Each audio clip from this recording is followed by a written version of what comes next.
Hey. Oh my gosh, I have no words, but all the words, considering I should, right? Um, this is such an exciting time because I am making my first podcast and YouTube channel video all in the same swoop. So bear with me, you guys. It's your girl's first run at it, but just know how much it took to get here, from overcoming self-doubt and self-limiting beliefs to having to start this video just like 5 times just now because I'm trying to do it while kids nap, and you know how that goes if you're a mom. So just bear with me. Eventually I'll master my craft, right? But everybody starts at start, and so so much nerves. I have no idea why, because I'm literally talking to myself. So let me get it together. But for those who do not know me, and this is your first time hearing from me, I am Cydney. My name is Cydney Parr, Cydney Carter Parr, if you want to get technical, because I haven't changed my last name still from getting married, but it's cool. We were in a pandemic. But I'm Cydney. I'm 25 years young. I have 3 beautiful babies. I've been married for a little over a year to my soulmate, and I am born and raised in Pueblo, Colorado, and a dog mom, if you cannot hear my dog behind me. So my inspiration behind this podcast and this YouTube channel is really just to impact. I just want to be myself. I just want to tell my story and talk about where I'm going. And if that impacts and inspires any women along the way, then I know I'm doing my job and the calling that God placed on my life. And so, yeah, that's all I really want to do. But I just want to give you guys kind of like a brief little background about who I am, so that way you're like, what? But I was born and raised in Pueblo, Colorado, like I said. I was a young teen mom, you guys. I got pregnant my senior summer. So I was going to be a senior, going into high school, and I had found out that I was pregnant. I tried to hide it-ish. I played volleyball till I was about 17 weeks pregnant, when I was pregnant with my first daughter, Leilani, first and only daughter. And it was just a lot. I was not the one that was pegged to be the teen mom or to do any of that. I really kind of just got caught up in the wrong place at the wrong time, making wrong decisions with the wrong crowd.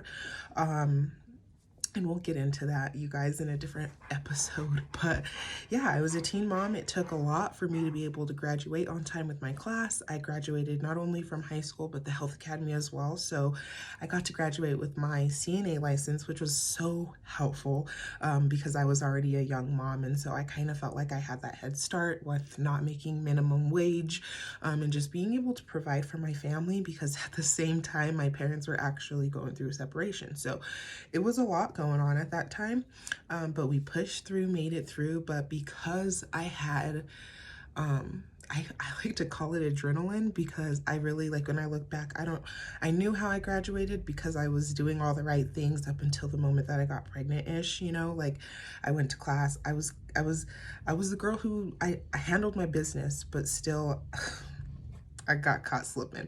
And so I was able to graduate, but it just was a lot. It was a lot to go from being the one who had it all together, the one who played 3 sports, the one who was never home because she was doing something school-wise, to being what I felt like the disappointment, what I felt like the one who was left behind, because now all my friends were going to college, and just so much that I didn't process as an 18-year-old.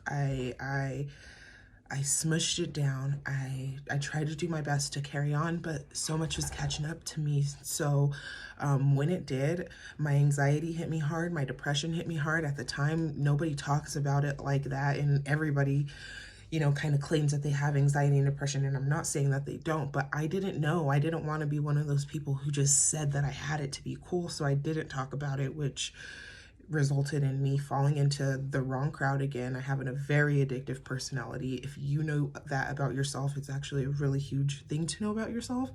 And so I started using drugs, and it got bad real fast. It was started with, you know,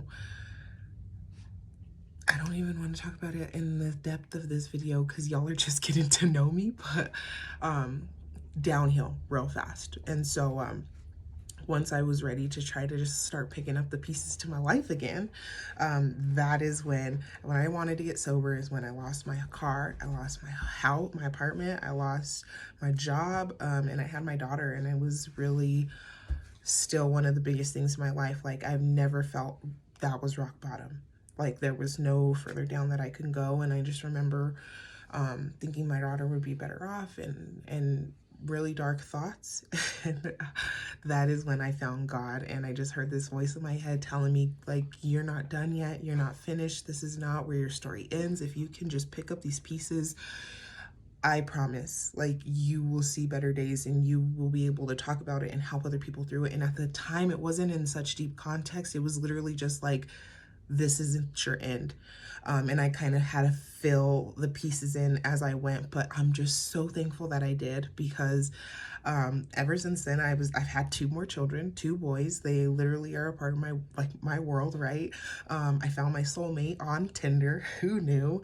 And we just have been killing it at this life thing for the last 3-ish years.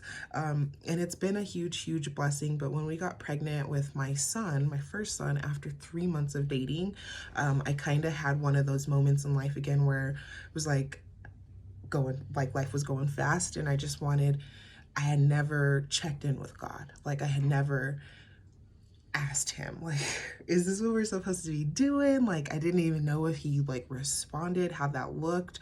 But that was at the beginning of my relationship with God, and just trying to grow it and really figure out, more than just like saying that you believe in him, what that relationship looked like. And so at that time, I was watching this girl on social media like pay off all this debt and do all these things, and I thought it was really super cool, but I thought she was lying, literally. Like, there's just no way that you're making that kind of money from social media. And so I disregarded her for about a year. I would let her message me or let her think I was going to join the business with her, but I was like, nah. And so time goes by, and I'm 7 months pregnant with Carter, and that's my second baby, first son. And I was just really like, how are we? I was told I wasn't going to get a maternity leave. I had hyperemesis grav, whatever, however we say that, when I was pregnant with him, which is terrible. You're just sick the whole pregnancy from day to night. And so I had to stop working as a CNA, which is a pay cut, and started working in a call center. And because I started working in a call center when I did, I wasn't going to get a maternity leave. And that was a huge blow to my mindset, to my shift on how I viewed the world, to like, how can we not, how can you not give this to me? Like, I'm having a human, I need to bond with my baby. And so that is when I really started paying attention to these posts on social media about how these people were making this kind of income. And I did all this research, and what is the MLM, and all of these things. And it came to the point where I started seeing this girl in public all the time. She was paying she would post about her leaving the store, pay this business, pay for this, and I was using TANF. I was using government assistance to pay my rent, and man, I was sick of it. And so finally I had let her give me some information. We talked on the phone, and I still did not join her. And it just came to the point where I just like prayed over it. And I was like, God, if I'm meant to be, in this business, you'll send me the right sign. And it's crazy, because for my people who are potentials, or for even the ones who joined me before, you know what I'm talking about, it's never a sign of you get all this money and finally you're like, oh, I'm ready, like I'm gonna invest. It happens to some people, don't get me wrong, but nobody ever really is like, oh, I have an extra $500, let me invest in this business today. Those aren't the kind of signs that God sends. At least it wasn't for me. It was more so like, you can't afford your rent this month sign, or you got to choose whether to pay for Christmas or pay bills kind of sign. It was a, do we pay lights or do we pay the car insurance kind of sign. And I was tired of making those decisions. I was tired of saying, why do we have to choose whether we pay this bill, or whether we have a little bit of freedom this month, or we are just broke right? And I was tired of making those decisions. And so it was at that time that I said, you know what, God's making us uncomfortable enough to where I think I'm going to take a chance on this. And I talked it over with my husband, and he said, babe, if anybody could do it, then you could do it. And so I said yes to this opportunity of network marketing and selling products online. And it literally streamed into such an amazing opportunity. Josh was able to stay home for like a year and a half, 2 years. He actually just barely went to work. Back to work like a month ago, and he was just able to give his back that rest that he needed for the time being, because he was in bad car accidents before we got together. And so God's timing, it's never late. He always knows what he's doing. And so now I just have goals because I've had another baby and I've been a stay-at-home mom for the last 6 months now. It's time to talk about those things, right? Like, I have the time, and so often us stay-at-home moms think that we get so caught up in the day-to-day, and we think that is like who we are. We think that laundry and dishes and taking care of these little humans, making sure they don't die, is literally entirely our job description, when really that's just a piece. And I know for the stay-at-home mom listening to this is probably like, girl, I can't afford to put anything else on my plate. I can't even think about or fathom doing anything else. I know I probably sound crazy, right? And you want to slap me and you're like, here she is. I'm not pushing my business on you and either. I just want to show you and tell you how it changed my life, that little part of it. But I just want to tell you that you've got to start doing things for you. You've got to find some friends who are going to let you get your feelings off your chest. You've got to unwind so that way you can give your kids, you can give your husband, you can give God, all of these other people who need things from you.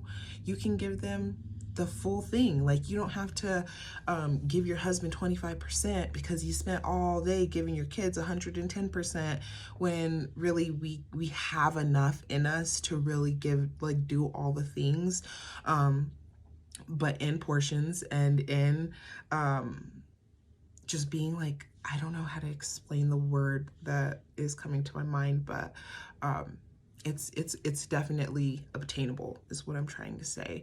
And so I just kind of want to help people find that. And by helping people find that, it keeps me accountable to make sure that I'm doing the things that make me feel good as Cydney, right? Like, as Cydney, as me, not what makes me feel good as a wife, not what makes me feel good as a mom, because it's all different.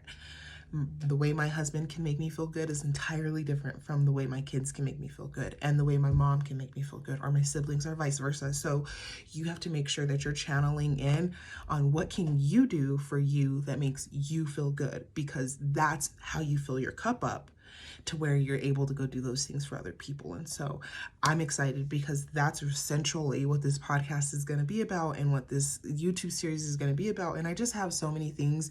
Sometimes I like to categorize myself as jack of all trades, master of none. I don't like to say that because then master of none, right? But I truly do. And my husband is the very same way. We're pretty average at a lot of things. And so I just think that brings a lot of different things to our YouTube channel, because we can have so much different content. And that's me for sure. Like, I can give you guys hair tutorial content. I can give you, from what I know about, makeup and things. I've done makeup for weddings and things like that. I love what I do. I've just dabbled and dippled into photography, and that seems to be something that I'm truly passionate about and love. And so I'm just trying to get it by any means as a person who, didn't really pay attention enough in history in high school and things like that, to where now I don't want to be like ignorant and stubborn. So now I kind of find things out. And as a Black person in America, for anybody in America, honestly, the land of opportunity, we owe it to our ancestors who dreamed of what the opportunities we have today to execute the mission, right? Like, there's no reason why we all can't be millionaires, or we all can't serve our purpose in life and be great at it, and do what our part is in the world of Christ. So I'm really, really excited. I just wanted to touch base with you guys and just kind of dabble in a little bit of different areas about who I am, what I am going to be bringing to the table for y'all. I'm so thankful that we finally got this done. I'm not even going to edit it, honestly. We're just going to post it. We're just going to post it and get it out there. To my people who've been following me from day one, thank you so much for your patience, y'all. Like, you guys keep me going. The messages of you inspire me, or I needed that video today, or you're such an amazing leader is truly those comments, those words. I don't think about the negativity. We're always going to have it. It's going to come and it's going to go. But it's those positive comments. It's those positive messages that truly pulled me through postpartum depression. And so I can't wait to talk to you guys about so much and just share so many memories with you guys. I'm sure there will be laughs, there will be tears, there will be laughing tears, all of the above. And eventually we'll work our way into guest speakers, and it's just going to be the best thing. So thank y'all, thank y'all, thank y'all. I hope everybody has a super blessed week. This is a Sunday, by the way, so I just think that there's no better day to get this popping off. I love you guys so much, and peace be your journey. Bye.